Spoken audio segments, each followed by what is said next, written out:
Thank you, Mr. Speaker. And members of the Latino Caucus are going to be joining me up here, as well as the members. We have three members that are on the wall.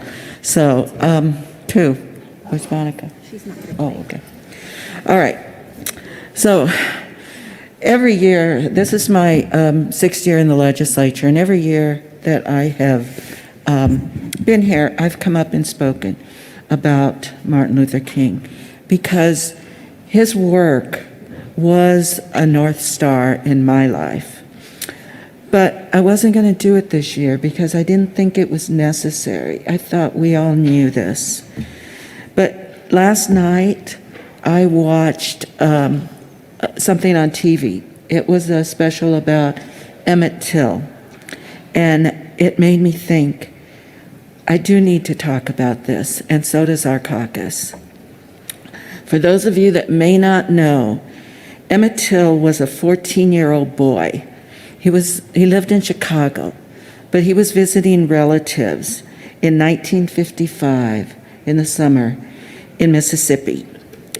He went into a little grocery store and he was accused of flirting or whistling with the white woman who, along with her husband, owned the grocery store. That night, the husband of the woman and another man abducted Emmett from his family's home. They admitted that.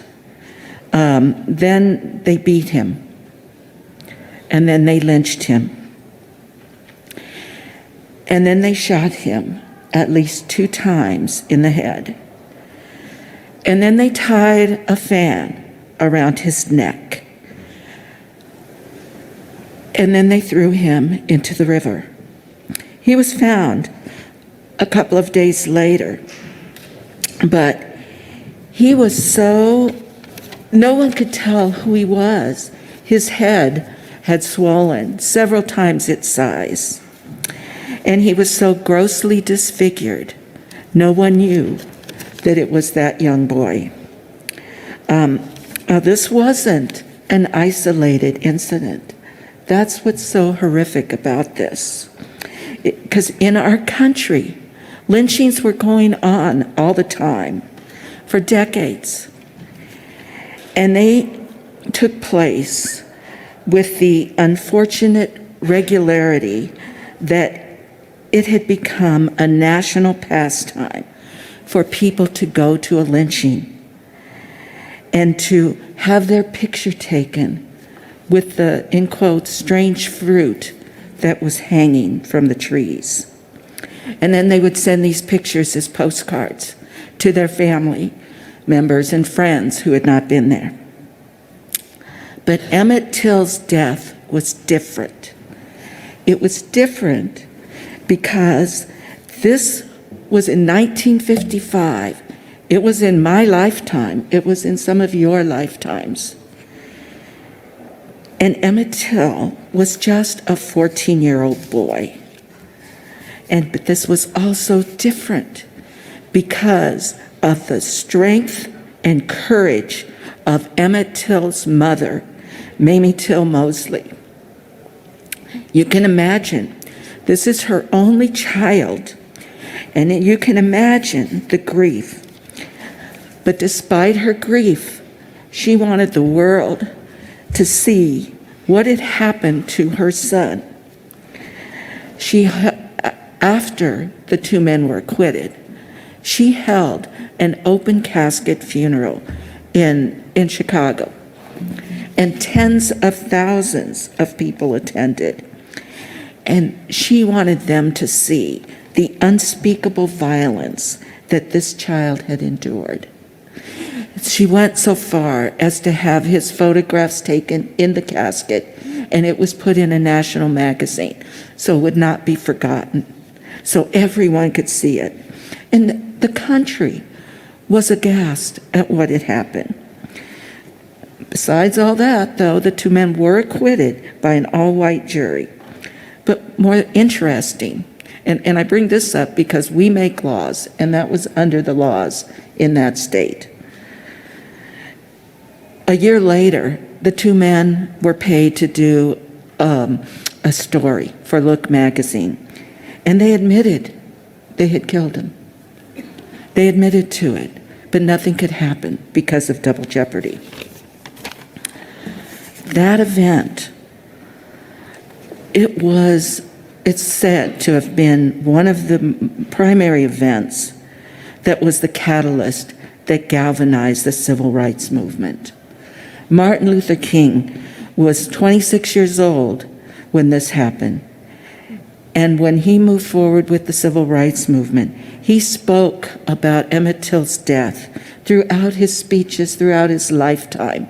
This was an important event in the civil rights movement. So when I watched that, I thought of the parallels today. The murders of George Floyd and Ahmaud Arbery.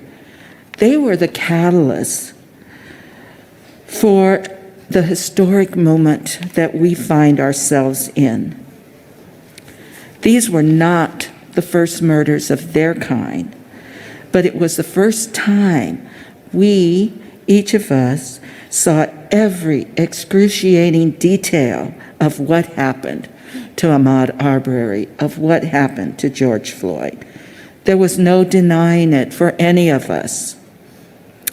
And here in Colorado, we saw Elijah McClain. He was a young man with no record.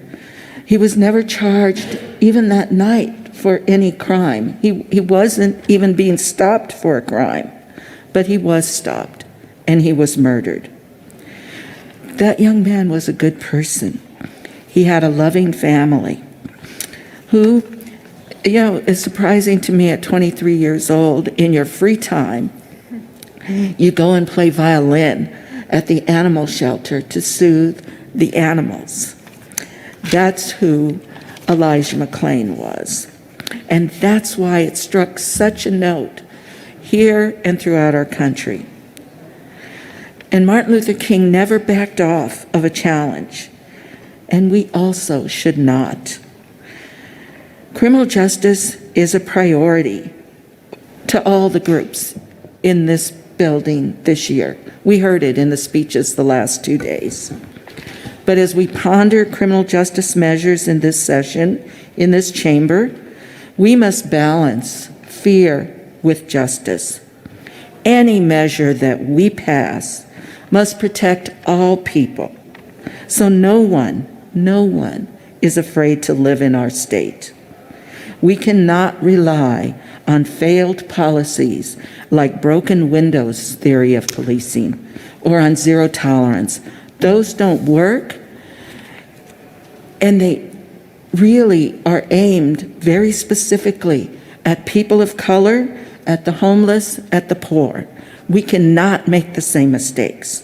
Adrienne, let's keep it to the Representative Benavidez. Let's make sure we keep it to the resolution.